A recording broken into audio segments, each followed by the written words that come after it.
नमस्कार दोस्तों। आज आपके सामने इस शिक्षा संवाद में एक ऐसे व्यक्ति को हम प्रस्तुत करने वाले हैं जो कि अपनी लाइफ में बहुत सारे संघर्षों, बहुत सारी स्ट्रगल और झंझावत में हो करके और एक सक्सेसफुल कैंडिडेट और एक सक्सेसफुल पर्सन के रूप में बाहर आए हैं। Success in terms of vocation definitely. तो इन्होंने पीजीटी का एग्ज़ाम, पीजीटी ईवीजीसी का कंप्लीट किया 2021 में। हालांकि अगर मैं कहूँ कि अ, इनकी प्रिपरेशन या इनकी नॉलेज, इन सब को लेकर के कभी भी हमारे अंदर ये डाउट नहीं था कि ये क्लियर कर पाएंगे या नहीं कर पाएंगे।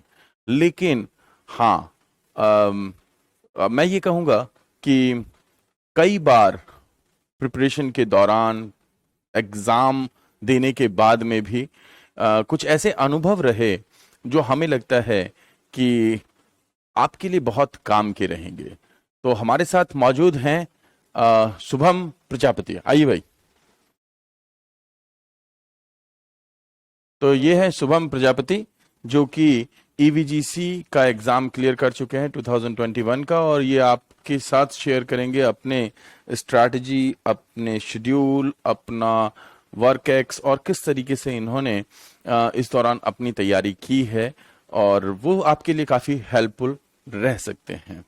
तो मौजूद हैं शुभम प्रजापति। हेलो एवरीवन, मेरा नाम है शुभम।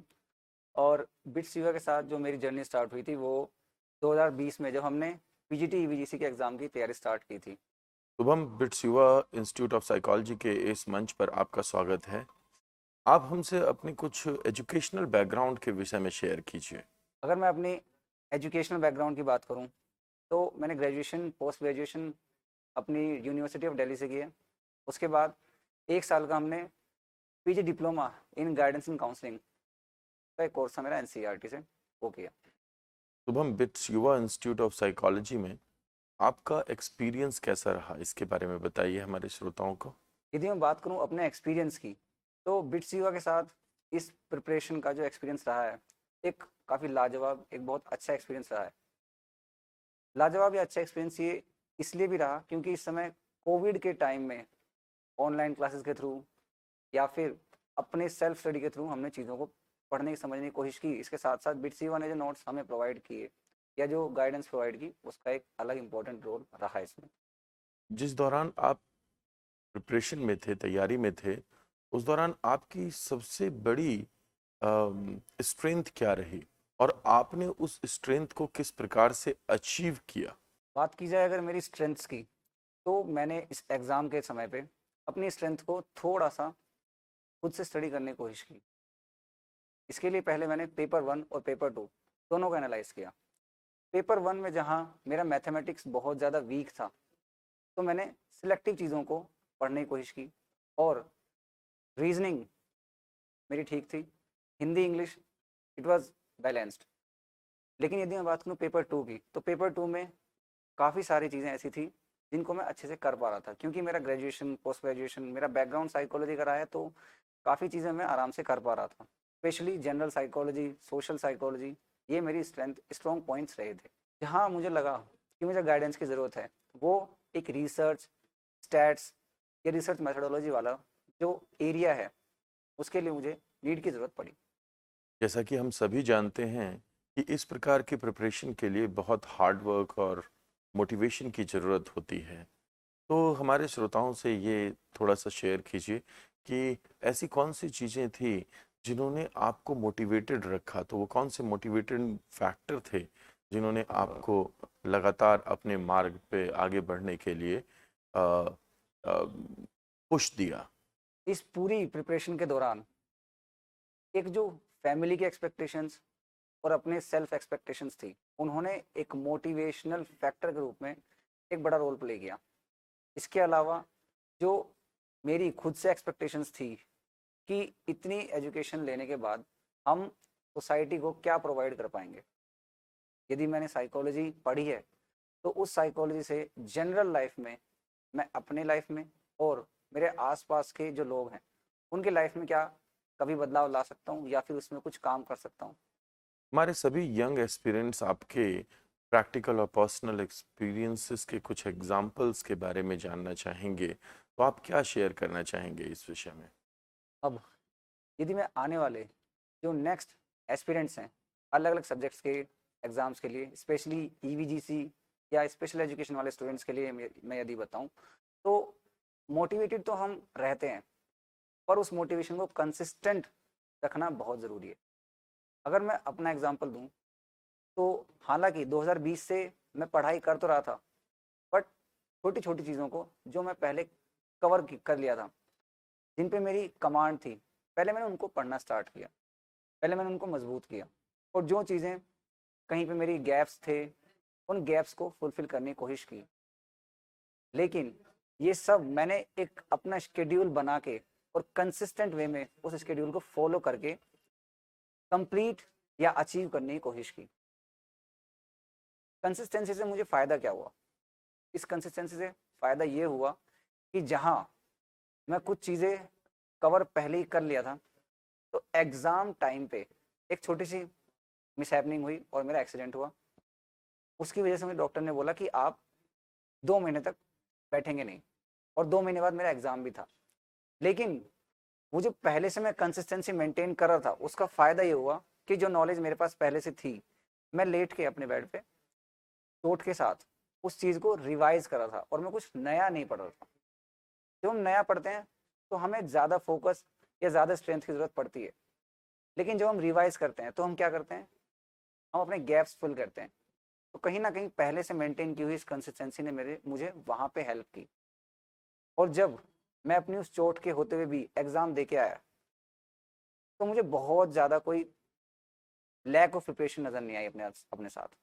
आपकी तैयारी के दौरान आपने जिन विविध संसाधनों का उपयोग किया, उनके बारे में हमारे श्रोताओं से कुछ बताइए, और साथ में ये भी ज़रूर बताइएगा कि आपने इन रिसोर्सेज को किस तरीके से प्रायोरिटाइज किया, कि किस तरीके से मुझे कौन से सोर्सेज को पहले और किस तरीके से इस्तेमाल करना है।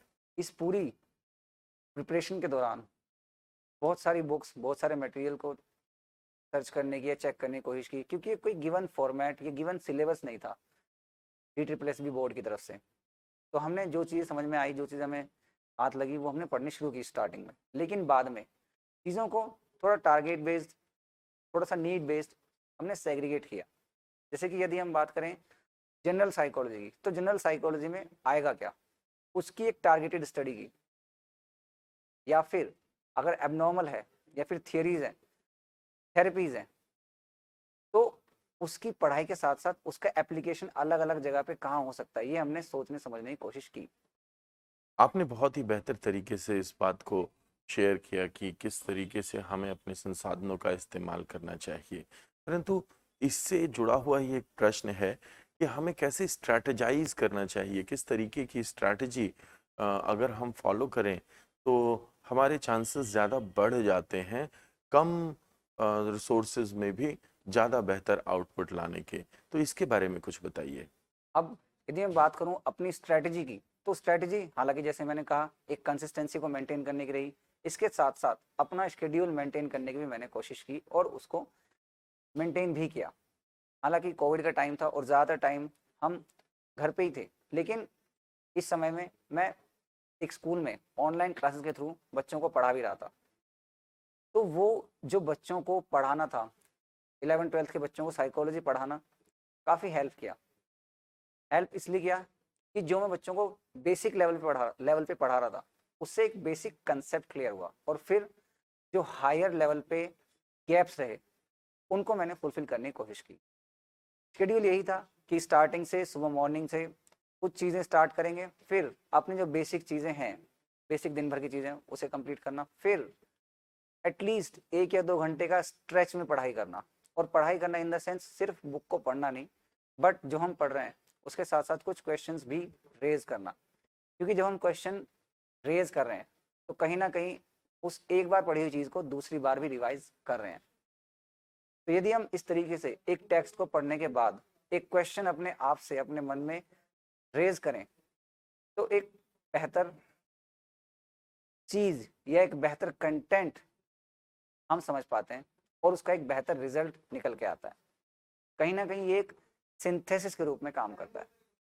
एक स्टूडेंट के रूप में आप अपने जीवन में गाइडेंस और कोचिंग को किस तरीके से देखते हैं, और किस तरीके से आप देखते हैं कि जो आपकी स्ट्रेंथ है या वीकनेस है उन पे काम करने में किस रूप में गाइडेंस एंड कोचिंग का एक बेहतर रोल हो सकता है?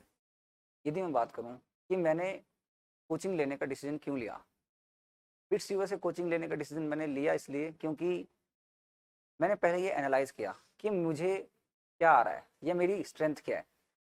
यानी कि जैसे मैंने पहले ही बात की कि general psychology, social psychology, learning, perception, sensation, ये कुछ ऐसे एरियाज थे जिन पे मेरी पकड़ मजबूत थी। लेकिन यदि मैं बात करूं रिसर्च, रिसर्च मेथड्स, स्टैट्स, ये ऐसे एरियाज थे जहां मुझे एक गाइडेंस की ज़रूरत थी। इसीलिए मैंने दीपक सर के अंडर में, दीपक सर की गाइडेंस में इन चीज़ों पे थोड़ा सा फोकस किया ताकि पेपर में मुझे ये चीज़ें प्रॉब्लम ना करें।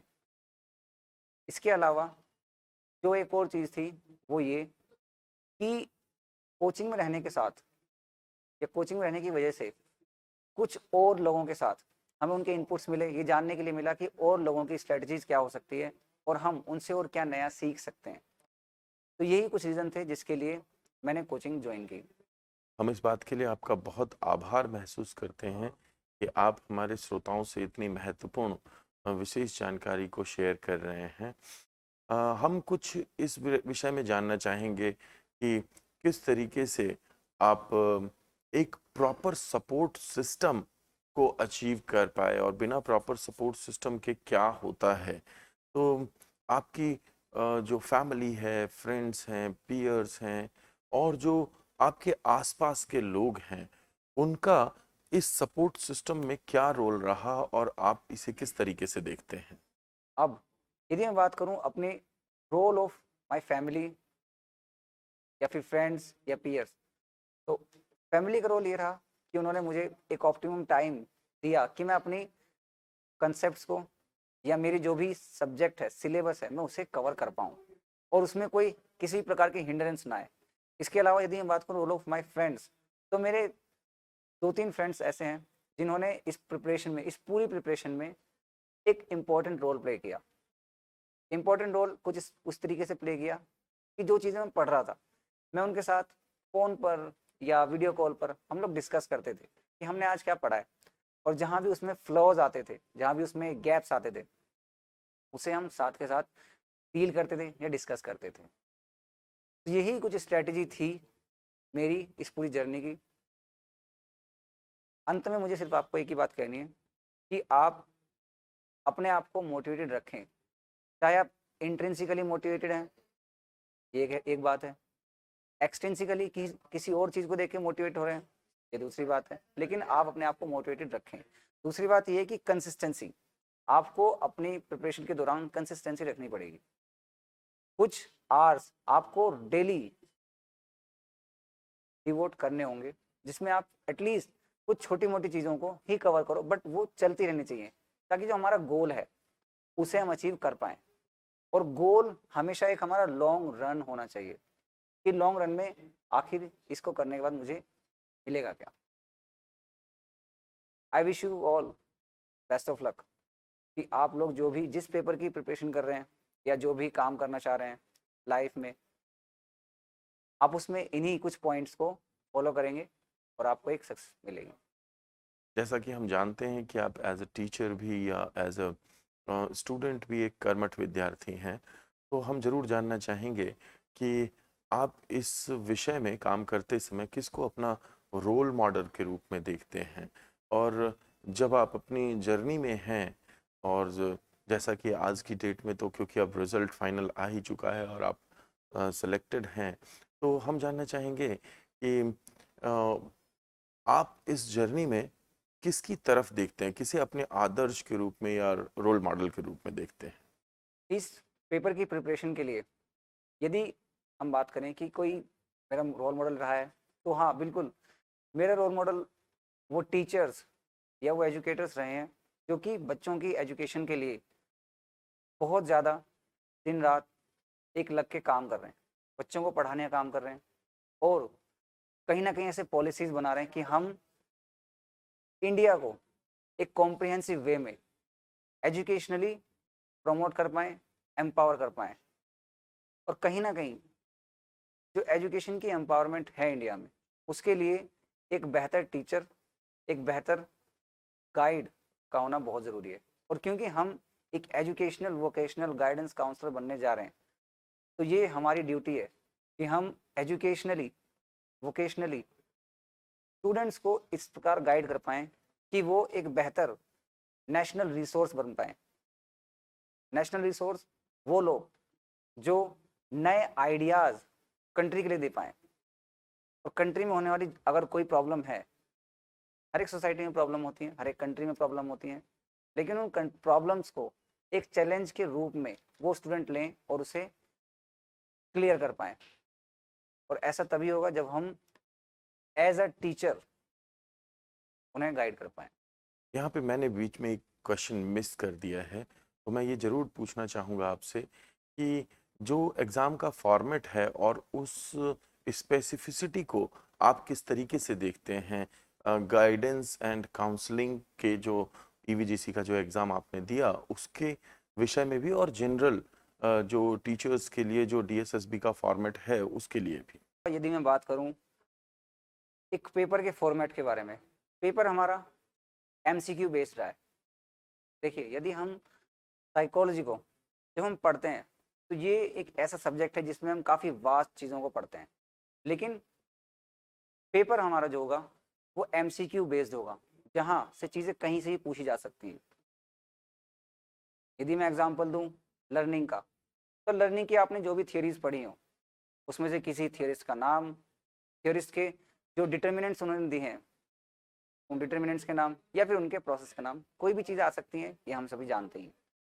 लेकिन यदि हम साइकोलॉजी को एज अ कॉम्प्रिहेंसिव वे पढ़ना चाहते हैं, जिससे कि एक सब्जेक्टिव आंसर के साथ साथ हम एमसीक्यू को भी अटेम्प्ट कर पाएँ, तो इसका एक बेहतर जो स्ट्रेटजी है वो ये हो सकती है कि हम चीज़ों को कनेक्ट करें, एक अपना मेंटल स्कीमा बनाएं। हमने पढ़ा है कि स्कीमा कितना ज़रूरी है हमारे कॉग्निशन को डेवलप करने के लिए। बिल्कुल उसी तरीके से साइकोलॉजी में भी हम जो कंसेप्ट पढ़ रहे हैं सब्जेक्टिवली या डिस्क्रिप्टिवली, हम उसकी एक चेन बनाएं या फिर उन कंसेप्ट्स का अपना एक स्कीमा बनाते रहें, ताकि जब हम एमसीक्यू के पेपर में जाएं, तो एमसीक्यू के पेपर में हर एक क्वेश्चन की अपनी एक स्टेम होती है। और हमारे लिए ज़रूरी ये है कि हम उस क्वेश्चन की स्टेम को समझें। यदि हम उस स्टेम को एक बार पकड़ लेंगे, तो धीरे धीरे जो हमारा कंसेप्ट बना हुआ है या जो हमारा स्कीमा बना हुआ है, हम उसे पकड़ के एक फाइनल पेज पर पहुंच जाएंगे। तो ये एक बेटर स्ट्रेटेजी होती है कि हम सब्जेक्टिव चीज़ों को पढ़ने के बाद कैसे एक ऑब्जेक्टिव बेस्ड या फिर एक एमसीक्यू बेस्ड पेपर में अच्छा परफॉर्म कर पाएँ। यदि हम बात करें किसी भी कॉम्पिटिटिव एग्जाम्स की, तो वहाँ एमसीक्यू पेपर ही है, लेकिन हमारा जो बचपन से एजुकेशन बैकग्राउंड रहा है या वे ऑफ एजुकेशन रहा है, वो सब्जेक्टिव रहा है। स्कूल के जो हमारे सब्जेक्टिव एग्जाम्स हैं, हम उनमें कुछ भी लिख सकते हैं। यदि हमें कोई चीज़ समझ नहीं आ रही है, तो उससे एसोसिएटेड कोई चीज़ हम लिख सकते हैं। लेकिन एमसीक्यू में क्या होगा? एमसीक्यू में तो जो एक सही आंसर है वही हमें टिक करना होगा, अदरवाइज गलत हो जाएगा। इसीलिए ज़रूरी ये है कि हम अपने स्कीमास डेवलप करें, और इन स्कीमा को डेवलप करते हुए हमें उनके जो दूसरे एस्पेक्ट्स हैं, या जिस पर्सपेक्टिव से हम देख रहे हैं किसी चीज़ को, एक दूसरे एस्पेक्ट से भी हमें देखने की ज़रूरत है। क्योंकि ऐसा हो सकता है कि हम सब्जेक्टिव एरिया में जिस चीज़ को पढ़ रहे हैं, ऑब्जेक्टिव पेपर में वो किसी दूसरे पर्सपेक्टिव से भी पूछ लिया जाए।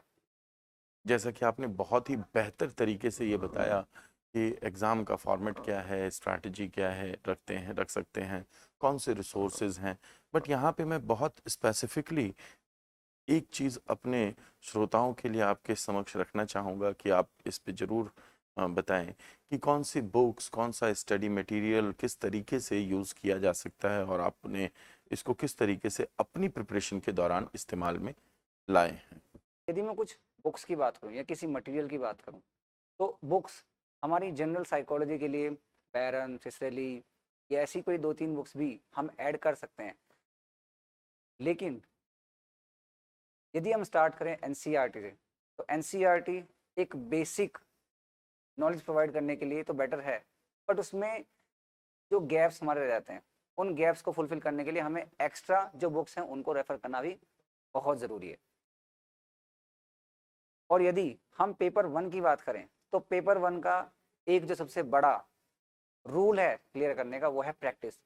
पेपर 1 चाहे किसी भी पेपर का हो, DSSB के पेपर की अगर मैं बात करूं, तो यहाँ पे 5 सेक्शंस हैं: इंग्लिश, हिंदी, मैथ्स, रीजनिंग और जीएस। तो हमारे लिए यहाँ पे सबसे ज़रूरी चीज़ ये है कि हम बेसिक्स को पढ़ें और उनकी ज़्यादा से ज़्यादा प्रैक्टिस करते रहें, और वही हमने कोशिश भी की। यदि मैं हिंदी की बात करूँ, तो हिंदी में मैंने क्लास 8th या 7th की हिंदी की बुक्स को पढ़ा। वहाँ पे बेसिक जो हिंदी व्याकरण की किताबें हैं उनको पढ़ा, और फिर उनसे एसोसिएटेड कुछ क्वेश्चंस खुद मन में लाए। बिल्कुल इसी तरह इंग्लिश भी है। मैथ्स में नो डाउट हमें प्रैक्टिस करनी होगी, उसके फॉर्मूलाज को समझना होगा, बट एट द एंड मैं सिर्फ यही कहूँगा कि यदि हम चीज़ों की प्रैक्टिस करते रहेंगे तो वो हमारे दिमाग में बनती चलेंगी, और जितनी ज़्यादा प्रैक्टिस करेंगे उतना अच्छा हमारा स्कीमा भी डेवलप होता जाएगा। और एक ज़रूरी चीज़ और है कि हम इस स्कीमा को कभी कभी चैलेंज भी करते रहें, क्योंकि जब हम अपने स्कीमा को चैलेंज करेंगे तब उसमें नई इन्फॉर्मेशन भी एडिड होती हुई चलेगी। आपके साथ बात करते हुए और आपके इन एक्सपीरियंसेस को लेते हुए आज बहुत ही अच्छा लग रहा है। जैसा कि पिछला कुछ समय बीता है कोविड पैंडेमिक में, एंड डेफिनेटली आप भी बहुत ही मुश्किल समय से गुजरे होंगे। तो मैं सभी सभी स्टूडेंट्स, पार्टिसिपेंट्स, एस्पिरेंट्स के लिए ये पूछना चाहूँगा कि किस तरीके से आपने इन चैलेंजेस के साथ कोप किया है? इस पेपर की प्रिपरेशन के दौरान हम सभी को पता है कि एक कोविड-19 की सिचुएशन थी, काफ़ी एक अनसर्टेन सिचुएशन या एक अनिश्चितता का समय चल रहा था। इस अनिश्चितता के समय में हमारी जो प्रिपरेशन थी वो कई बार रुकती चली, लेकिन हमने अपनी कंसिस्टेंसी के थ्रू और अपने फ्रेंड्स के जो एक उनका साथ था उसके थ्रू इसको रुकने नहीं दिया, और हमने कहीं ना कहीं जो प्रैक्टिस हमारी चल रही थी उस प्रैक्टिस को हमने कंटिन्यू रखा। हम आपका बहुत आभार व्यक्त करते हैं कि आपने बहुत ही महत्वपूर्ण अपनी एक इंफॉर्मेशन और एक्सपीरियंसेस को हमसे साझा किया है। अब क्योंकि अंत में हम आ चुके हैं इस संवाद के, तो प्लीज़ हमें थोड़ा-सा गाइड करें, स्पेसिफिक स्ट्रैटेजी या फिर कोई भी एग्ज़ामिनेशन के डे से पहले हमें कैसे तैयार होना चाहिए? या फिर आप किस तरीके से देखते हैं कि जो यंग एस्पिरेंट्स अभी प्रिपरेशन कर रहे हैं, उनको किस तरीके से देखना चाहिए अपने प्रिपरेशन को, एज़ वेल एज़ एग्ज़ाम से पहले की जो नर्वसनेस है या जो एग्ज़ाम से पहले किस तरीके की स्ट्रैटेजी के साथ स्पेसिफिसिटी में जाना चाहिए?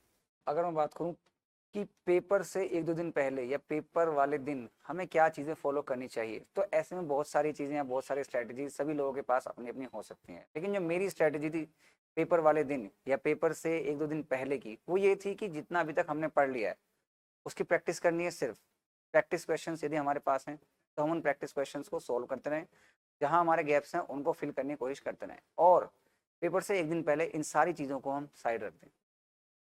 जो हमारी डाइट है उसे आराम से लें, एक प्रॉपर स्लीप हम एग्ज़ाम से 1 दिन पहले लें, ताकि जब हम पेपर करने बैठें और पेपर में जहाँ एक सेक्शन में मेरे 1-2 क्वेश्चन मुझे लगता है कि ठीक हो, तो मेरी वो स्ट्रेस इंक्रीज ना हो, क्योंकि एक रात पहले मैं ऑलरेडी अपने आप को रिलैक्स कर चुका हूँ, मैंने एक ऑप्टिमम लेवल ऑफ स्लीप ली है।